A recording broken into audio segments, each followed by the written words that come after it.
When the rideshare driver locked all the doors at midnight and said, "Don't get out here. Trust me," I thought my life was over. 5 minutes later, when 3 police cars surrounded us with sirens screaming, realized my husband had hired someone to kill me. The man I'd trusted for 3 years, the man I'd given everything to, had planned my murder down to the smallest detail. That wallet I was rushing to bring him. It wasn't forgotten, it was bait. But let me take you back to the beginning of that night. Because what happened after I discovered the truth was far worse than the betrayal itself. And what I did to them, they never saw it coming. My name is Jasmine, and I'm 32 years old. The wall clock in our living room showed 12:15 a.m. when everything started to fall apart. The house felt enormous and hollow, filled with that particular kind of silence that presses against your eardrums. I stood in Marcus's home office, surrounded by the chaos he'd left behind. Scattered papers, open drawers, his laptop still warm from use. He'd kissed me goodbye barely an hour ago, his cologne lingering in the hallway as he rushed out the door. "Emergency at the Seattle office," he'd said, running his hand through his perfectly styled hair. "The new branch opening is a disaster. I have to catch the 2 a.m. flight." His voice had that urgent, apologetic tone I'd heard so many times before. Marcus was ambitious, driven, always putting out fires at his investment firm. I'd helped him pack, folding his shirts the way he liked them, making sure he had his phone charger, his presentation notes.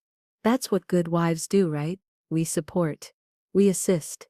We trust without question. The desk lamp cast long shadows across the room as I gathered the folders he'd left scattered everywhere.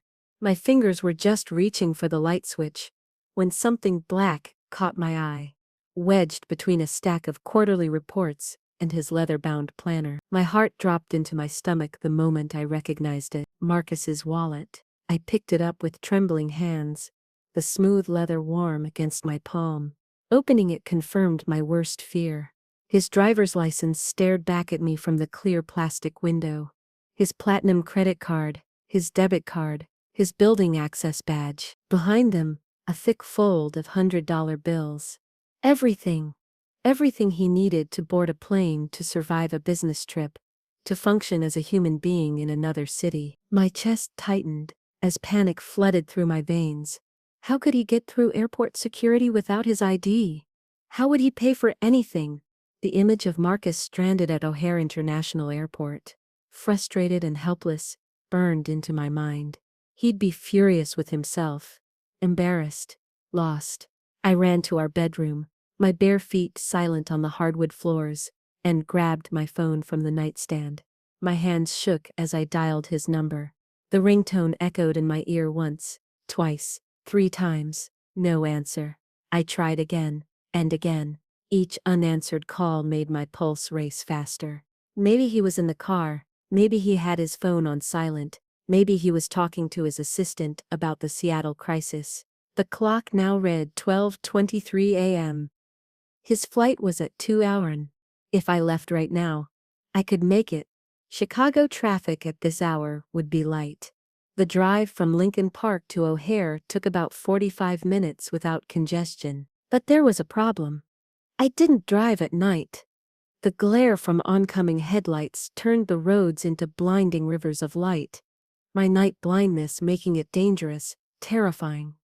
And Robert, our family driver, had gone home hours ago. Marcus always made sure I had transportation when I needed it. But at nearly 12:30 in the morning, I couldn't call Robert back. My fingers flew across my phone screen, opening the rideshare app. The interface glowed blue in the darkness of our bedroom. I entered the destination, O'Hare International Airport. Terminal 1, domestic departures. The app searched, the little circle spinning, until finally, driver found. Raymond. 4.9 stars. Black sedan. 8 minutes away. I pulled a thick winter coat over my silk pajamas, my fingers fumbling with the buttons. The December cold would cut through anything thinner. I wrapped my hijab quickly, my reflection in the mirror showing a woman I barely recognized. Pale, frightened, determined, I grabbed Marcus's wallet, clutching it so tightly that the leather edges pressed into my skin. The house felt different as I moved through it. Each room held shadows that seemed darker than usual. The kitchen, with its marble countertops, gleamed in the moonlight streaming through the windows. The living room, where we'd watched movies together, where Marcus would pull me close and kiss my forehead, felt like a stage set now, beautiful, but hollow. I locked the front door behind me, the click of the deadbolt echoing in the quiet street. Our gated community of Lincoln Park was silent at this hour. The elegant brownstones and modern townhouses, dark except for the occasional porch light. Street lamps cast pools of amber light on the empty sidewalks. 5 minutes later, a black sedan pulled up to our gate. The headlights cut through the darkness as the car rolled to a stop. I walked down the stone path, my breath forming small clouds in the freezing air. The back door unlocked with a soft click. The interior smelled like leather and pine air freshener. Artificial cold from the air conditioning hit my face, making me shiver despite my coat. In the driver's seat sat a black man, maybe in his late 50s, with silver threading through his hair at the temples. He glanced at me in the rearview mirror, his eyes sharp but expressionless. His face was weathered, lined with experiences I couldn't begin to guess. O'Hare Airport? His voice was deep, neutral. Yes, please. Terminal 1, domestic departures. I'm so sorry for the late trip. The words tumbled out as I settled into the back seat, clutching my purse where I'd stored Marcus's wallet. He nodded once, saying nothing more, and pulled away from the curb.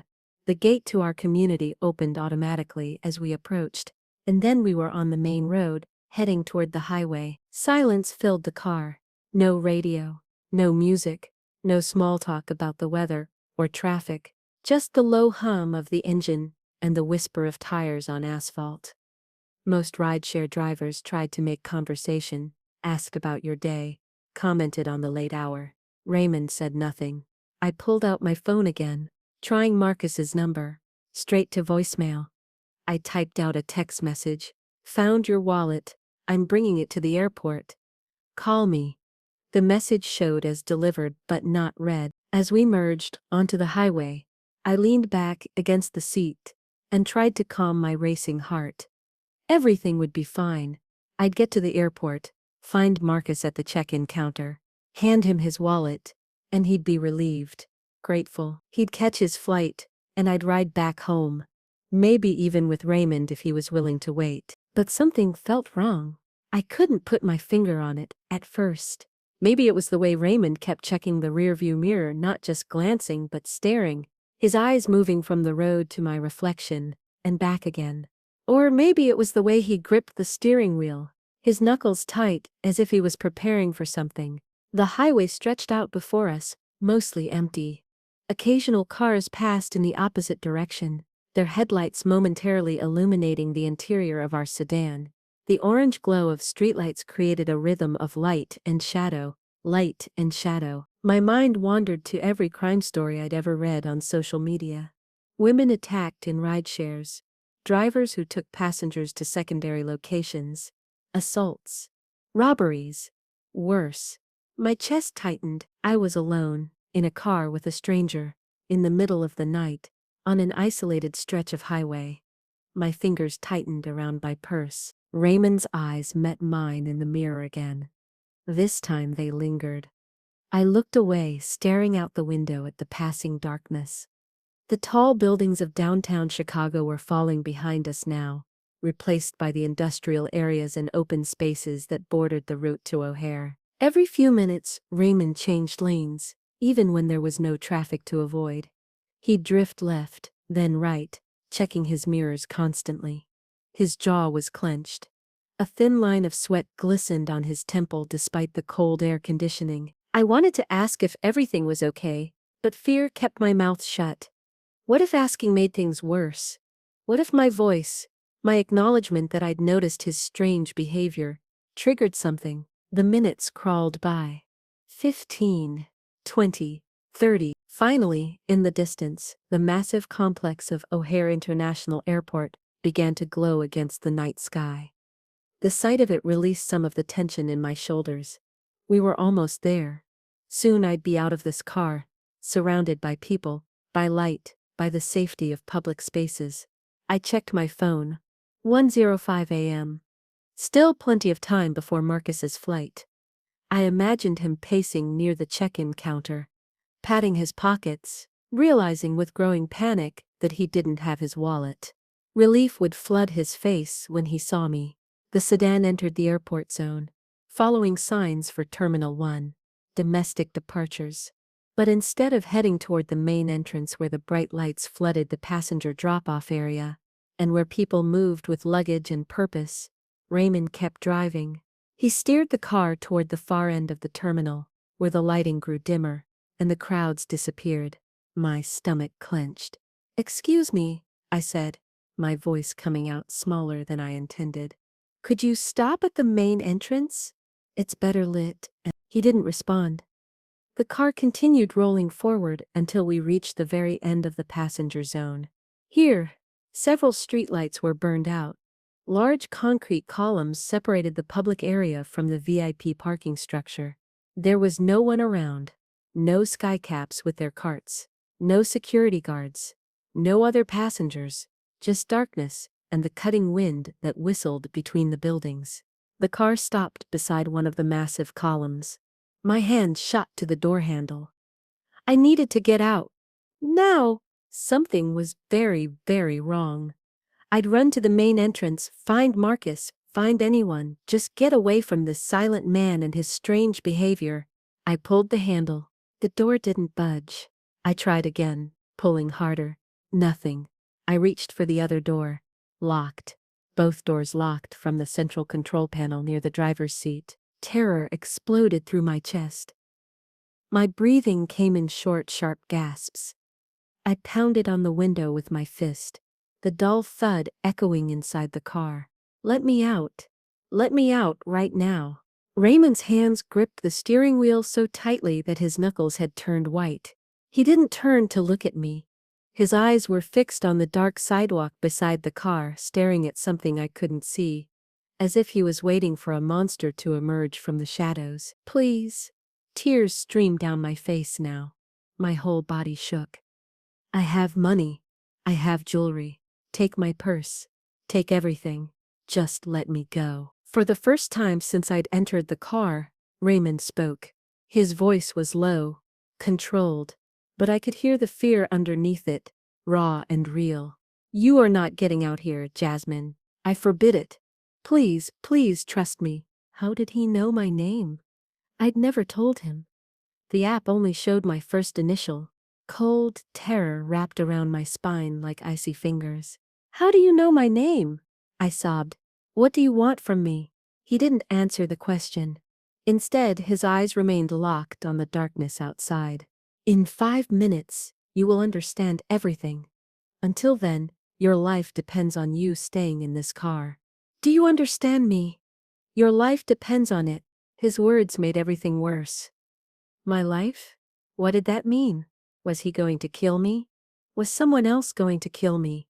I curled into myself on the back seat, hugging my purse against my chest. Marcus's wallet pressed between my body and the leather. My mind raced through every possible scenario, each one more terrifying than the last. The digital clock on the dashboard glowed. 1 minute passed. I pressed myself against the far door, as far from Raymond as possible.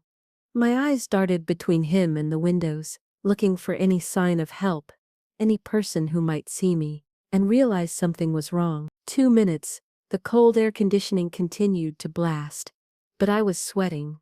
My hijab felt too tight, my coat too heavy. My heart hammered against my ribs so hard I thought it might break through. 3 minutes.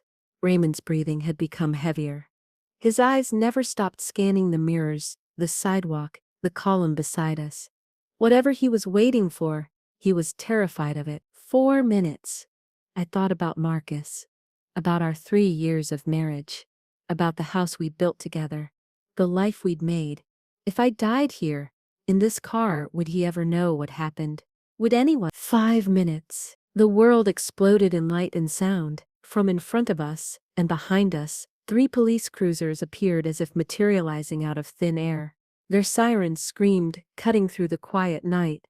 Red and blue lights flashed, illuminating the forgotten corner of the terminal in chaotic bursts of color. They surrounded the sedan, blocking any possible exit. Officers in tactical gear poured out of the vehicles, their hands on their weapons. I screamed, ducking down in the back seat, covering my head with my arms. They were here to arrest Raymond.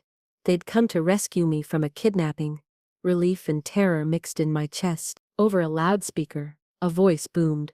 "Show me your hands. Get down on the ground."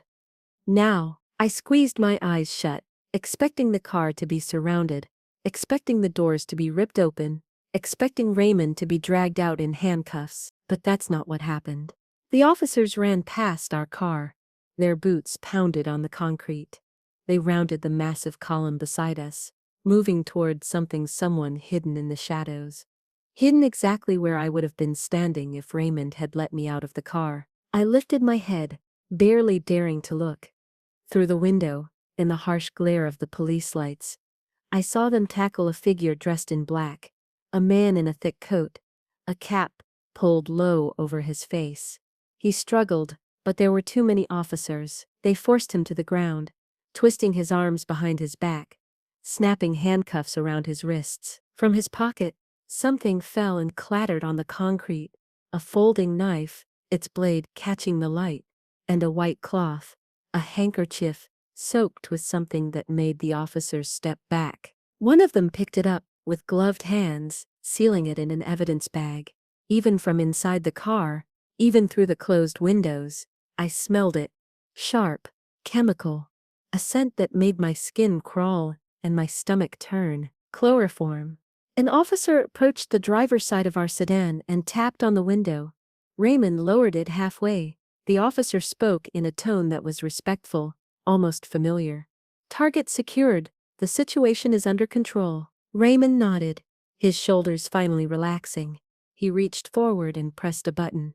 The click of the central lock disengaging was the most beautiful sound I'd ever heard. My hands shook so badly, I could barely open the door. I stumbled out of the car, my legs weak, my whole body trembling. The cold December air hit my face, but I barely felt it. I stood there, staring at the man in handcuffs being loaded into one of the police cruisers. "What?" My voice cracked. I tried again. "What just happened? Who is that man?" Raymond got out of the car slowly, moving around to where I stood. His face had transformed. The hard, expressionless mask was gone. Now he looked at me with something that resembled affection, concern, even love. "My name is Raymond," he said gently. "I was your father's head of security. Do you remember me? It was many years ago." The name triggered something in my memory. A tall man, who used to stand beside my father at business events. Someone who'd taught me to ride a bike when I was 7. Someone who'd disappeared from our lives after my father retired him, with a generous pension. Raymond? The word felt strange on my tongue. But, I don't understand. What are you doing here? Why did you lock me in the car? Who is that man? Raymond took a deep breath. Before your father passed away, he made me promise something. He was worried about you, Jasmine. Worried that someone might try to get close to you because of your inheritance. Because of the company he left you. Because of your money. He asked me to watch over you from a distance. To keep you safe even if you never knew I was there. My mind struggled to process his words. Watch over me? You've been following me? Not following. Protecting. I work with the rideshare company, but I also monitor your account. Tonight, when you requested a car to the airport at 12:30 a.m., every alarm in my head went off. A wealthy woman, alone, in the middle of the night, I made sure I was the one who accepted your request. But the man with the knife, the chloroform, who is he? Raymond's expression darkened. A hired killer. I received intelligence earlier tonight that someone had put out a contract on you. The plan was simple, brutal. You'd be grabbed the moment you stepped out of the car at the airport. He'd use that chloroform-soaked cloth to knock you unconscious, drag you into another vehicle, and you'd disappear. Your body would turn up in a few days, maybe weeks, in a place far from here. The words hit me like physical blows. Someone wanted me dead, Someone had hired a killer. Someone had planned my murder. Who? I whispered.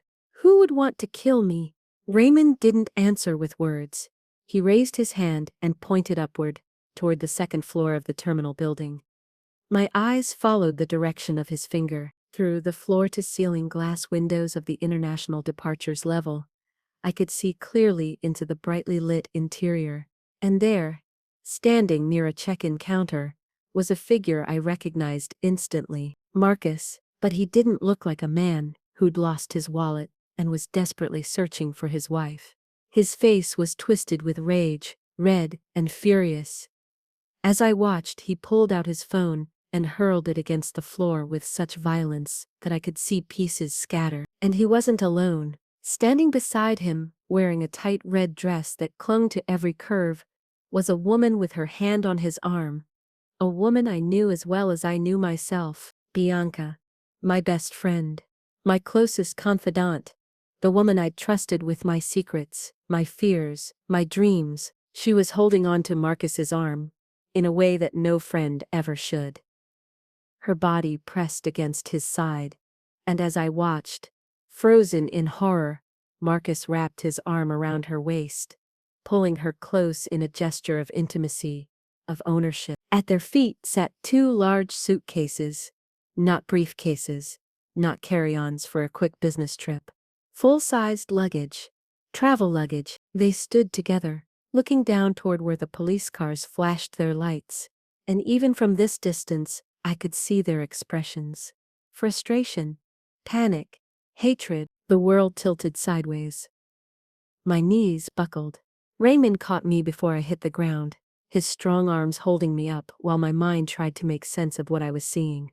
Marcus, my husband, the man I'd loved and trusted for 3 years, had tried to have me killed. And Bianca, my best friend, the woman who'd been at my wedding, who'd held my hand during difficult times, was his lover, his accomplice. The wallet hadn't been forgotten.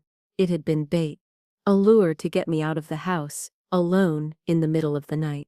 To bring me to this exact spot where a killer was waiting. The tears came then, hot and fast, streaming down my face.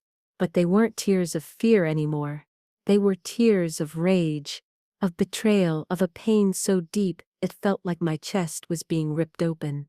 Raymond let me cry, holding me steady until my sobs turned to ragged breathing.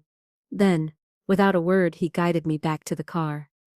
We drove away from the airport, leaving behind the crime scene, the flashing lights, and the two people I'd loved most in the world. As we merged back onto the highway, Raymond spoke softly. "Open the wallet again, Jasmine. Look more carefully." My hands shook as I pulled Marcus's wallet from my purse. I'd already seen the ID, the credit cards, the cash, but now, as I looked more carefully, I noticed something tucked behind the bills, over, folded with precise care. I unfolded it.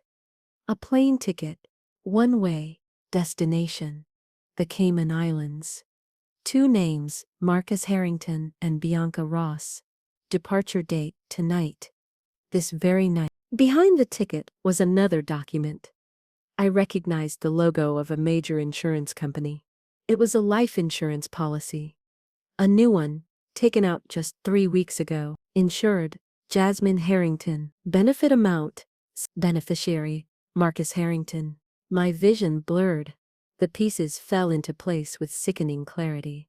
Marcus didn't need his wallet because he had the things that really mattered in his pocket: his passport, their tickets, their escape plan. He'd left the wallet on purpose, knowing I'd find it, knowing my dutiful nature would send me rushing to help him. If the kidnapping had succeeded, if I'd been murdered tonight, Marcus would have reported me missing tomorrow.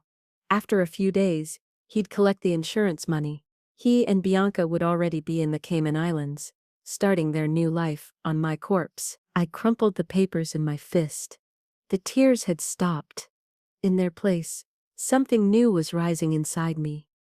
Something cold and sharp and utterly unlike anything I'd felt before. The naive, trusting wife I'd been just 2 hours ago was dead. She died in that parking lot at O'Hare Airport, murdered by the truth.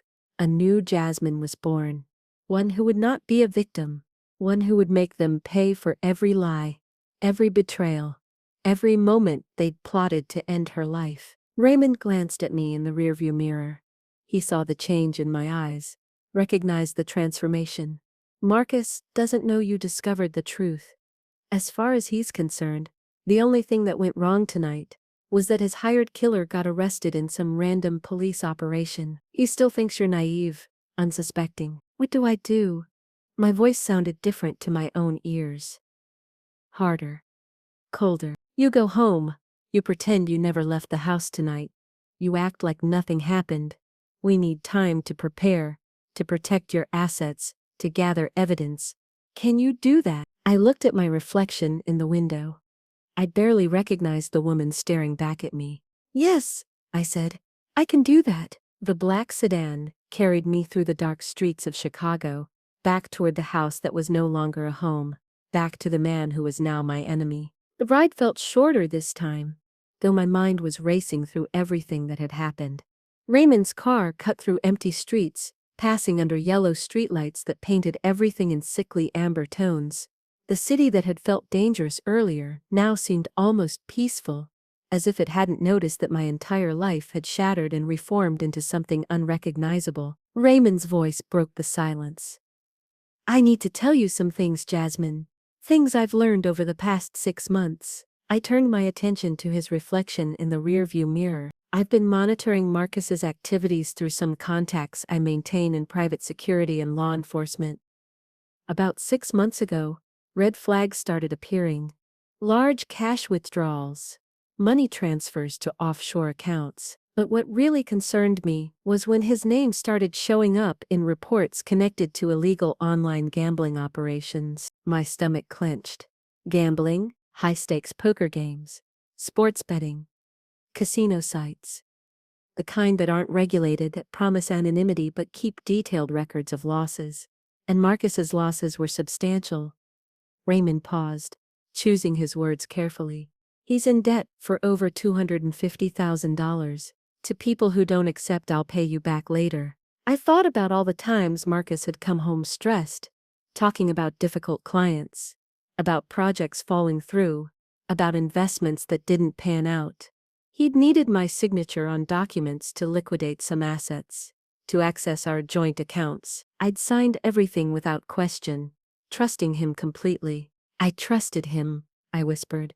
With everything. That's what he counted on, Raymond said gently. Check the wallet again. There's a hidden compartment behind the card slots. I ran my fingers along the leather, finding a nearly invisible seam. Behind it, folded so small it was almost invisible, was another document. I pulled it out and smoothed it against my leg. A power of attorney.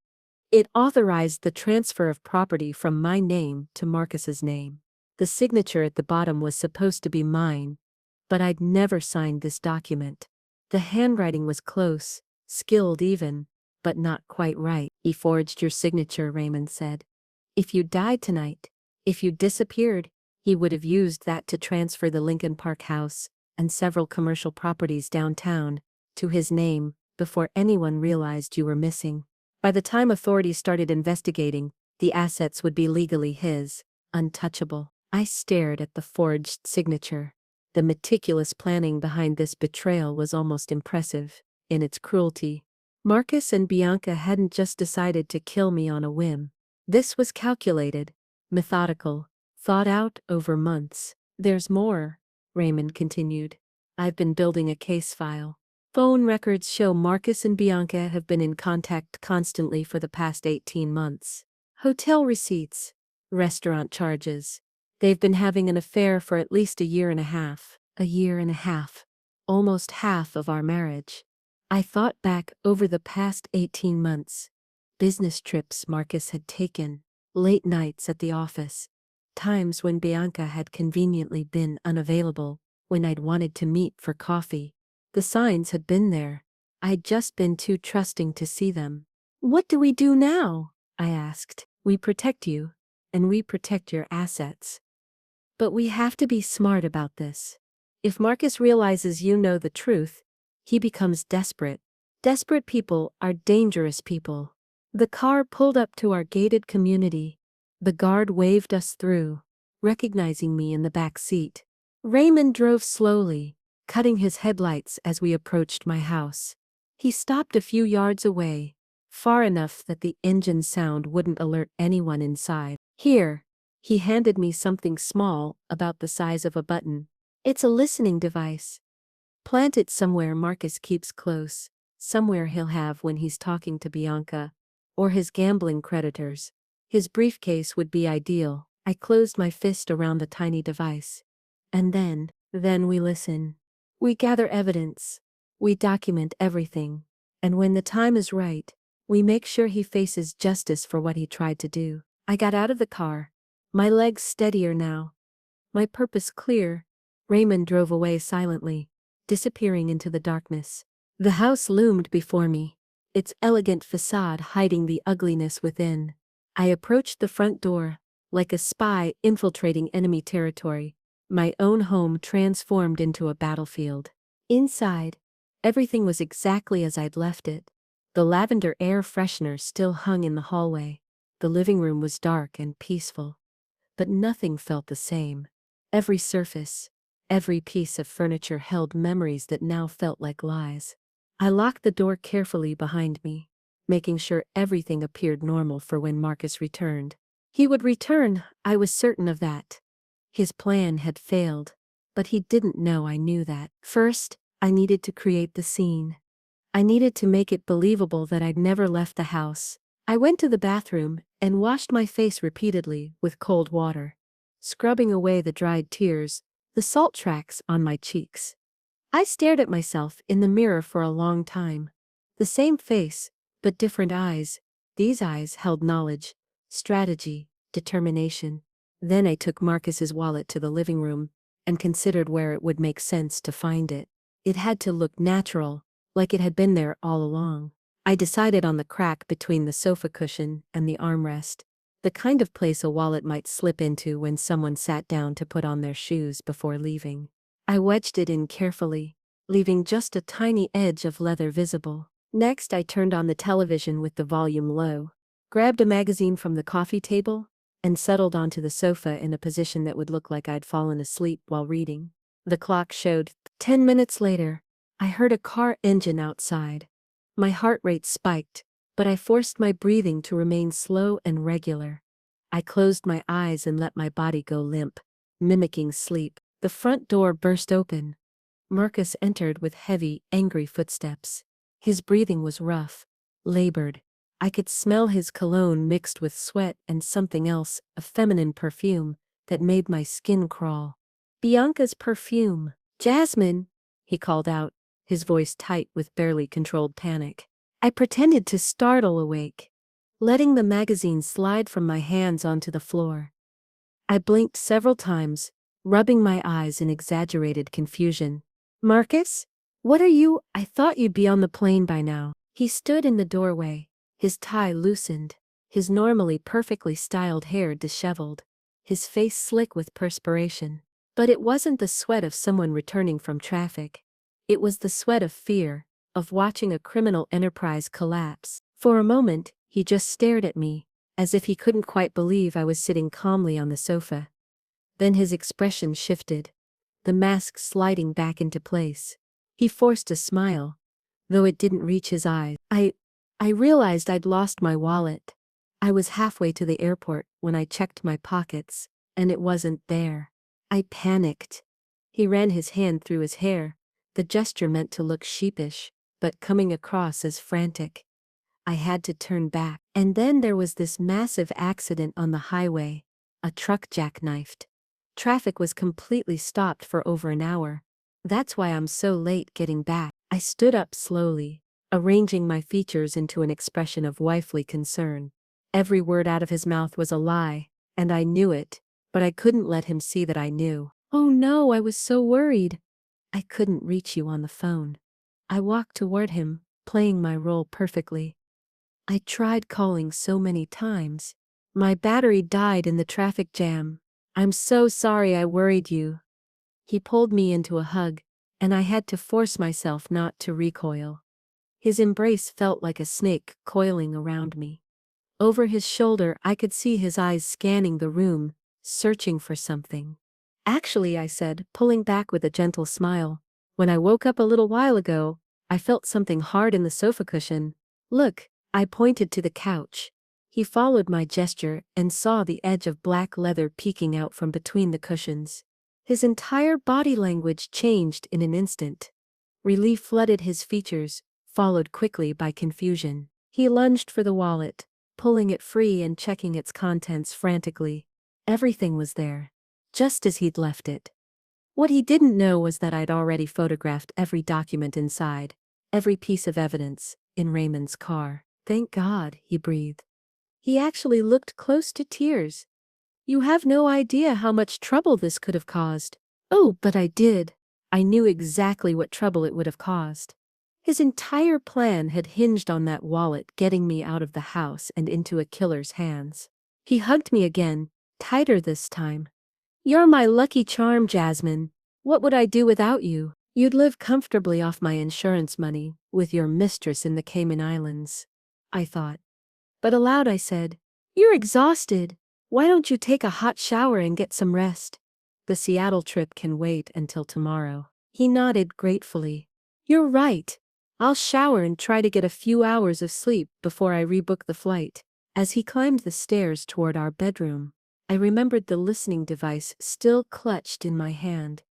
I followed a few moments later, under the pretense of getting him a fresh towel. The bathroom door closed and I heard the water start running.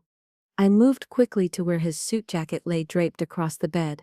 His leather briefcase sat beside it, the one I'd given him for his birthday last year, the one he never went anywhere without. I opened the smallest interior pocket, normally used for coins or keys, and pressed the listening device deep into the corner, making sure it was hidden but positioned to pick up sound.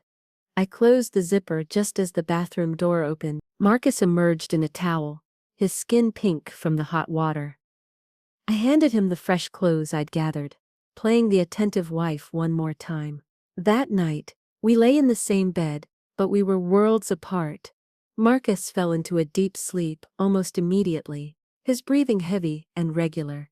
Exhaustion from stress and fear had finally caught up to him. I lay awake, staring at the ceiling, wearing discreet earbuds connected to the listening device's app on my phone. The app showed the microphone was active, picking up the ambient sound of Marcus's breathing, the rustling of sheets. I knew he'd contact Bianca soon. Men like Marcus couldn't help themselves. They needed to debrief, to process what had gone wrong, to plan their next move. Just before dawn, I got up under the pretense of getting water and went to the kitchen with my phone. In the app, I heard movement, the sound of fabric rustling, a zipper being opened. Then, a phone ringing on the other end of a line. A woman's voice answered. Bianca, what the hell happened? Her voice was sharp, panicked. The police were everywhere. They arrested someone. Was it Victor? Yes, they got Victor. I don't know how. Maybe someone tipped them off. Maybe he was sloppy. It doesn't matter now. Marcus's voice was barely controlled rage. The plan failed. She's still alive. What are we going to do? The deadline is tomorrow, Marcus. Tomorrow? You owe $250,000 to people who will kill you if you don't pay. My hand tightened around my phone.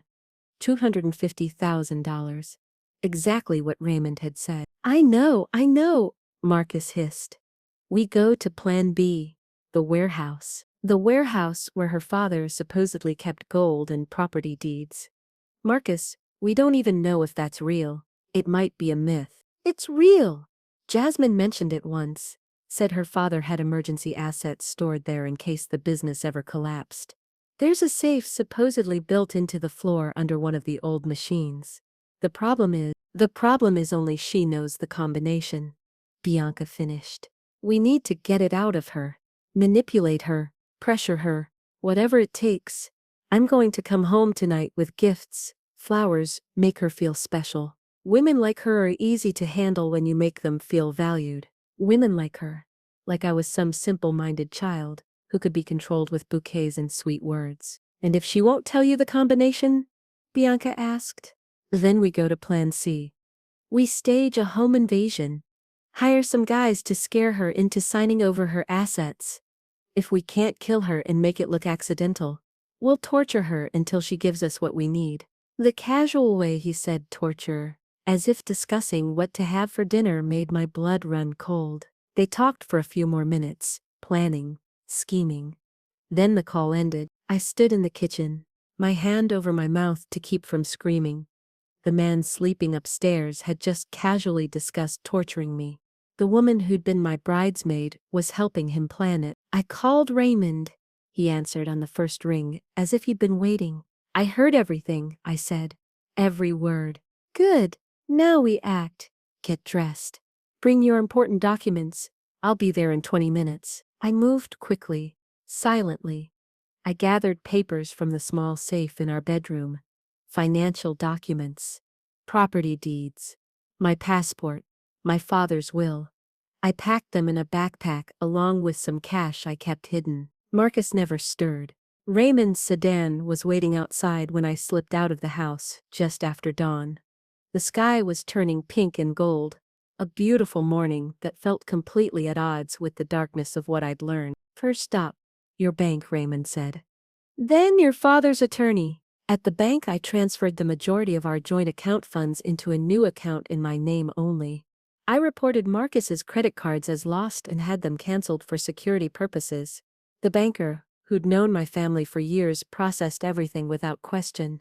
At the attorney's office, I signed documents that locked down my properties, making it nearly impossible for anyone to sell or transfer them without my physical presence and notarized signature.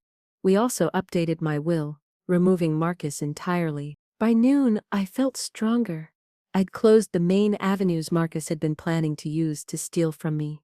That afternoon, exactly as his overheard conversation had predicted, Marcus came home early. He was carrying an enormous bouquet of red roses and a small package from an expensive pharmacy. Surprise, he smiled broadly. His charming, handsome face the perfect mask for the monster underneath. I felt terrible about worrying you last night. These are for you, and I got you something else. He handed me the package. They're imported vitamins, very expensive. I noticed you've been looking pale and tired lately. I worry about your health. I held the bottle, feeling that familiar tingle of alarm. When Marcus went to wash his hands, I examined the bottle carefully. The safety seal looked tampered with, poorly re-glued. I opened it and examined one of the capsules. The surface had a fine white powder on it, and the color inside seemed off. During dinner, Marcus insisted I take one of the vitamins in front of him. His eyes were intense, watching me like a predator watches prey, waiting for the moment to strike. I excused myself to get water from the kitchen. There, I threw the capsule down the drain and popped a mint candy into my mouth. I returned to the table and made a show of swallowing it. Marcus smiled, satisfied. Over the next 3 days, I continued the charade. I'd empty capsules into the toilet, leaving the bottle gradually emptying as if I were taking them dutifully. And Marcus grew increasingly agitated. He'd expected me to get sick, to become weak and disoriented. Instead, I seemed healthier than ever. I did yoga, in the garden, cooked elaborate meals, smiled constantly. His frustration was delicious to watch. On the 3rd day, I made my move. I called him at his office, my voice cheerful. Marcus, I've been thinking. We've both been so stressed lately. Why don't we have a special dinner tonight? A celebration of us, of our marriage. And you know what? I really miss Bianca. I haven't seen her in weeks. Would you mind if I invited her too? It would mean so much to me. There was a pause on the other end of the line. I could practically hear him calculating the risks and opportunities of having his wife and his mistress in the same room. That's a wonderful idea, he finally said. I'd love that. I spent the afternoon preparing. I set the table with our finest china, lit expensive candles, prepared an elaborate meal of herb-crusted lamb, roasted vegetables, and imported wine. I wore a burgundy dress, elegant and modest, and took care with my makeup and hijab. At exactly 8:11 p.m., the doorbell rang. Marcus opened the door for Bianca, who swept in wearing a tight black dress that left little to the imagination. She kissed me on both cheeks, her perfume overwhelming, her smile as fake as her affection had always been. "Jasmine, darling, it's been too long. You look wonderful." "So do you," I lied smoothly. "Come, sit. Dinner is ready." We settled around the table, Marcus at the head, Bianca and I on either side. The food was perfect, the wine expensive, the atmosphere cordial. They thought they were in control. They thought I was the naive little wife, grateful for their presence. They had no idea they'd walked into a trap. As we ate, I watched them exchange glances, loaded with meaning, with secrets they thought I couldn't read. Marcus's foot brushed against Bianca's under the table. Her hand rested on her wineglass, in a way that made her engagement ring, the one from her previous marriage, catch the light. I let them relax. Let them think this was just a pleasant evening. Then, halfway through the main course, I set down my fork and knife, carefully. I dabbed my lips with my napkin, and spoke in a lower voice. "I had the strangest dream last night." Marcus looked up from his plate. "Oh? What did you dream about?" I smiled softly, letting my eyes go distant, as if recalling something troubling. It was so vivid, so specific. I dreamed there was this wealthy woman, very much in love with her charming husband, and she had a best friend she trusted completely. But in the dream, the husband and the friend were secretly plotting to kill her for her inheritance. Bianca's fork clattered against her plate. The color drained from her face. Marcus choked on a piece of lamb, coughing hard, reaching for his water glass and drinking in large, desperate gulps. The air in the dining room became thick, suffocating. They stared at each other, then at me, trying to determine how much I knew, whether this was coincidence or accusation. I continued, my voice still soft, almost dreamy. The details were so strange. There was a fake business trip, and a hired killer waiting at an airport with chloroform. And later the husband brought home vitamins that weren't really vitamins at all. Isn't it strange how detailed dreams can be? Bianca's hand shook as she set down her wineglass. That's a very disturbing dream, Jasmine. It was, I agreed. But then I realized it was just a dream, because it would be impossible for a husband as loving as Marcus, and a friend as loyal as you, to ever do something so monstrous, right? The question hung in the air like a blade. Marcus cleared his throat. Of course. That's absurd. Just a nightmare, honey. Maybe those vitamins are giving you strange dreams.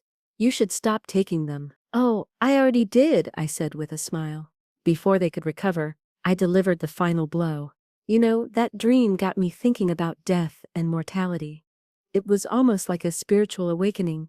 So I went to my attorney yesterday. Marcus went rigid. Your attorney? Yes. I updated my will.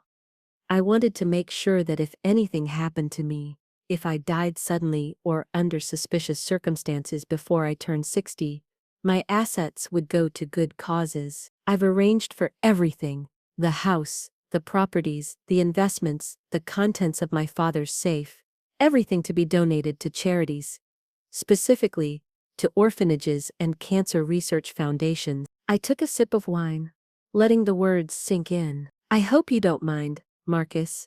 I know you're a capable, successful man who can support himself without depending on an inheritance. And this way, if something terrible were to happen to me, at least the money would help children and sick people. Don't you think that's beautiful? The silence that followed was absolute. Marcus sat frozen, staring at nothing, as if someone had pulled the ground out from under him. His entire plan, all the careful plotting, the hired killer, the poison, the manipulation, all of it had just become pointless. If I died, he'd get nothing but debt, and the fury of the criminals he owed money to. Bianca opened her mouth, but no words came out. The mistress who'd been planning to run away with her lover, and a dead woman's money, had just watched that future evaporate. I tilted my head, my expression innocent. You both look shocked. Is something wrong with my decision? Should I have consulted you first, Marcus? He stammered. No, it's very extreme. What about our future? What about when we have children? Oh, I specified that the donation only applies if I die before 60 and under suspicious circumstances. If I live a long, natural life, we can revisit the will then. I just wanted to make sure no one would ever benefit from my premature death. You understand, don't you? Marcus's jaw clenched. His hands gripped the edge of the table so hard his knuckles turned white. I finished my lamb as if nothing unusual had happened, while across from me, two souls drowning in greed watched their entire scheme collapse. What they didn't know was that hidden in the corner of the dining room, a small camera light blinked softly, recording every moment, every expression of panic, every guilty look they'd exchanged. Raymond was building quite the evidence file. After dinner, Bianca left quickly, claiming a sudden headache. Marcus was silent and withdrawn, barely speaking as we cleaned up together. That night, he didn't come to bed. I found him in his office, staring at his computer screen, his face illuminated by the cold blue light. I knew where he'd go. Men like Marcus were predictable. Sure enough, the listening device picked up activity around 2 a.m. Marcus was on the phone, but this time he'd left his briefcase in the car. I could hear the engine running, the sound of traffic. We can't kill her now, he was saying. The new will makes it pointless. But the deadline is tomorrow, Bianca. Tomorrow. The guys I owe money to aren't going to wait. They've already started sending threats. Pictures of my office, my car. They know where I live. What about the warehouse? Bianca's voice was sharp with desperation. You said there were assets there. There are, but I need her to give me the combination to the safe. She's the only one who knows it. Then we take her there and force her to open it. How? How do we force her? If she dies, we get nothing. If she goes to the police, we're finished. We hire people. Professionals. They grab her, scare her into giving us the combination and signing some documents. Then we disappear before she can report anything. There was a long pause. Then Marcus spoke. His voice cold and resigned. Set it up. Find people who can do it tonight. I'll text her that I have to stay at the office late. The house will be empty. They were planning a home invasion. Tonight, I called Raymond immediately. I heard, he said before I could speak. Don't worry, you're not going to be home. What do you mean? Trust me, Jasmine. Just trust me. Get your things and leave the house in 30 minutes. I'll explain everything. 30 minutes later, I was in Raymond's sedan, driving away from Lincoln Park. We parked several blocks away and waited. Sure enough, just after midnight, a van with tinted windows pulled up to my house. Marcus got out of his own car, which had been parked down the street. He unlocked the gate and let 3 large men inside. We watched from a distance as they entered the house. Through the windows, we could see flashlight beams moving from room to room. Then, the laptop I'd left on the coffee table activated automatically. On its screen, my face appeared in a pre-recorded video call. Marcus and his hired thugs gathered around the screen. Hello, Marcus, my recorded image said. I know why you're there. I know about the men you hired. I know about the gambling debts. I know about Bianca. I know everything. I watched through binoculars as Marcus went pale. The cameras hidden throughout the house are streaming live to my attorney and certain contacts in the police department. My recording continued. One button press sends everything to the authorities. But I'm not pressing it yet. I'm giving you one chance to listen. Marcus leaned closer to the screen. I know you're desperate. I know you owe $250,000 and the deadline is tomorrow. I know the people you borrowed from aren't patient. So I'm going to help you, but not the way you wanted. I watched Bianca, who'd been hiding in the van, rush into the house to hear. My father left me assets that aren't registered in any will. Cash and gold bars hidden in the old textile warehouse he owned in the South Side Industrial District. There's a safe buried under the floor where machine number 7 used to stand. The combination is our wedding date, reversed. I gave them specific details so precise they couldn't help but believe them. Take the money, pay your debts, and disappear from my life forever.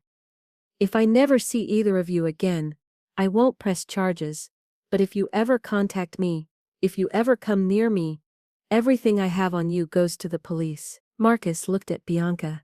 Even from a distance, I could see the greed in their eyes. They believed it. The desperate always believe what they want to hear. Within minutes, they were back in the van, the hired thugs following in a second vehicle.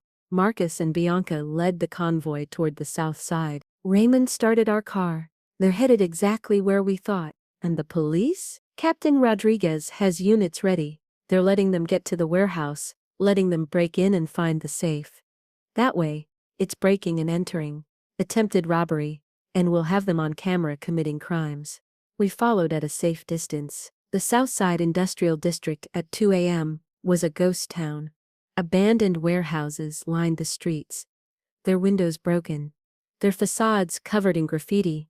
My father's old textile facility sat at the end of a dead-end road, surrounded by a rusted chain-link fence. Marcus rammed the gate with the van, tearing through the old metal.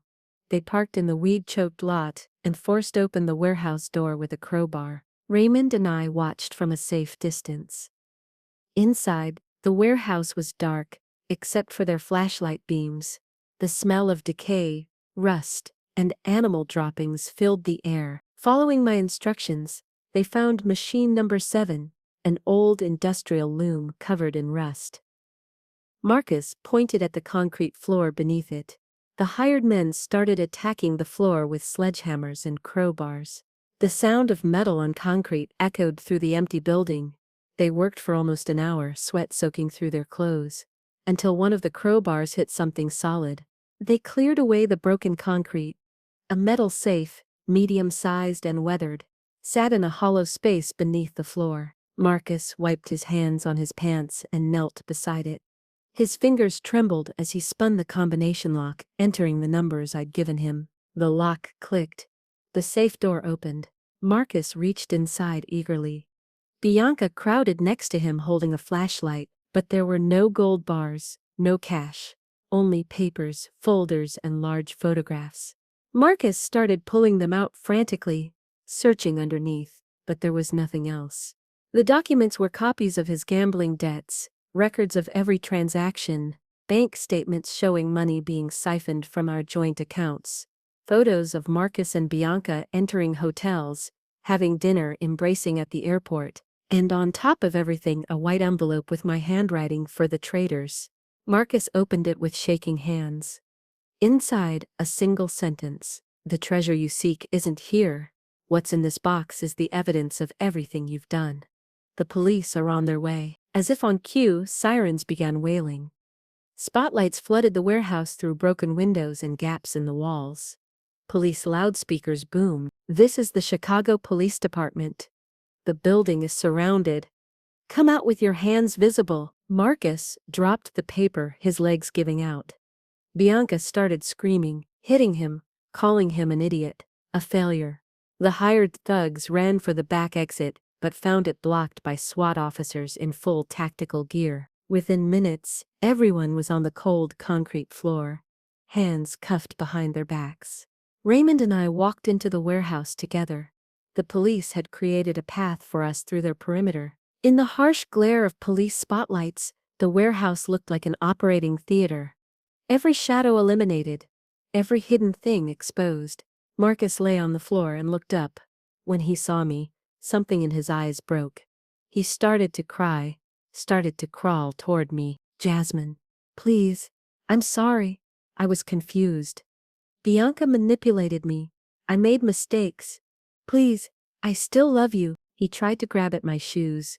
I stepped back, keeping distance between us. "Do you remember that night at the airport?" I asked quietly. "When you stood by the window watching, waiting for someone to murder me?" His face crumpled. "I gave you a chance that night. I could have called the police immediately, but I wanted to see if there was any humanity left in you. Any remorse. Any love." "There was. There is. You brought poison into our home. You hired men to invade our house. You planned to torture me into giving you money." My voice was steady, emotionless. "That's not love, Marcus. That's not even human." I pulled out my phone and turned the screen toward him. Comments were scrolling across a live stream. Hundreds of people watching him on the floor, watching his mask. Finally, completely fall away. Your former business partners are watching. Our neighbors, your family, they're seeing who you really are. You won't just lose your freedom, Marcus. You've lost your reputation, your dignity, everything you valued. Captain Rodriguez approached. Miss Harrington, we're ready to transport them. I nodded. Officers lifted Marcus and Bianca to their feet. He'd gone limp, like a puppet with cut strings. She was still fighting, still trying to lie, claiming she'd been coerced, that it was all Marcus's idea. The police cars drove away, their sirens fading into the distance. The warehouse fell silent. I stood there for a moment, looking at the open safe, full of evidence of betrayal. It was almost poetic. A container that looked solid and valuable from the outside but was full of garbage inside. Just like my marriage had been. Ready to go home? Raymond asked gently. Home. The word felt different now. Not the house in Lincoln Park. Not yet. But eventually, it would be mine again. Clean. Free of Marcus's presence. Yes, I said. Let's go home. 6 months later, my life had transformed completely. The trials moved quickly. The evidence was overwhelming. Audio recordings, video footage, the documents from the safe, bank records showing Marcus's gambling debts, and money transfers. His attorneys tried everything, but the case was airtight. Marcus was sentenced to 15 years in a maximum security prison. I learned through Raymond's contacts that life inside was not kind to him. The people he owed money to had friends among the inmates. His days were filled with threats, beatings, and humiliation. The polished, confident man, who'd charmed me into marriage, became a skeletal figure with wild eyes and no hope of early release. Bianca received 12 years in a women's correctional facility. Word spread quickly among the inmates about what she'd done, how she'd plotted to murder her best friend. Prison society has its own codes and betrayers of friendship are despised. She spent her time doing laundry for other inmates in exchange for basic protection. The glamorous, confident woman who'd sat in my kitchen drinking wine and plotting my death had become a shadow who cried herself to sleep every night. As for me, I spent those months rebuilding. I renovated the Lincoln Park house completely. New furniture, new colors, new layout. I removed every trace of Marcus's influence and filled the rooms with light, with plants, with life. The house stopped being a crime scene and became a home. I also took control of my father's company. With Raymond's help and a team of excellent lawyers, I identified everyone who'd been working with Marcus on shady deals. I cleaned house, implemented new oversight procedures, and discovered that I had a genuine talent for business. I wasn't just the owner's daughter anymore. I was the CEO, leading the company into a new phase of growth and profitability. My reputation in Chicago's business community grew. I was invited to speak at conferences about female leadership, about overcoming adversity, about building businesses with integrity. I told my story carefully, without names, focusing on the lessons. Trust yourself, protect your assets, don't mistake kindness for weakness. The hijab I wore became a symbol, not just of my faith, but of the strength I'd found within myself. My employees respected me, not out of fear, but because they saw someone who'd been knocked to the bottom and climbed back up, without compromising her values. One bright morning in June, I returned to O'Hare International Airport. This time, I arrived with a light heart and a small suitcase. I wore comfortable, elegant clothes in soft tones, sunglasses, and a peaceful expression. Raymond accompanied me to the departure area. Though he was now more than just my protector, he'd become my chief of security at the company and, more importantly, family. We walked slowly through the terminal. As we passed near the concrete column where everything had changed 6 months ago, I paused and looked at it. The memory didn't hurt anymore. It was just a reminder of how far I'd come. Ready for your journey? Raymond asked, his voice warm with fatherly pride. I looked at the tickets in my hand. I was going on Umrah, a personal spiritual pilgrimage, followed by a tour through Turkey. A trip I'd once dreamed of taking with Marcus, that I was now taking alone, but truly free. Thank you, Raymond, I said quietly, for everything. You're not just a protector to me. "You're a guardian angel my father sent." His eyes grew misty. He pulled me into a gentle hug. Then I turned toward the international departure gates and walked forward. The flight screens showed my plane would leave on time. It felt symbolic somehow. My life was finally following a course I'd chosen. Not one someone else had tried to force upon me. As I stood in line at passport control, I closed my eyes for a moment and silently gave thanks. Thanks for those 5 minutes when a simple "don't get out of the car" had saved my life. Thanks for Raymond, for justice, for the strength I'd found within myself. Marcus and Bianca were behind me now, locked away like the dark chapter of a book that had finally closed. Ahead of me lay possibilities, adventure, growth, healing. The immigration officer stamped my passport.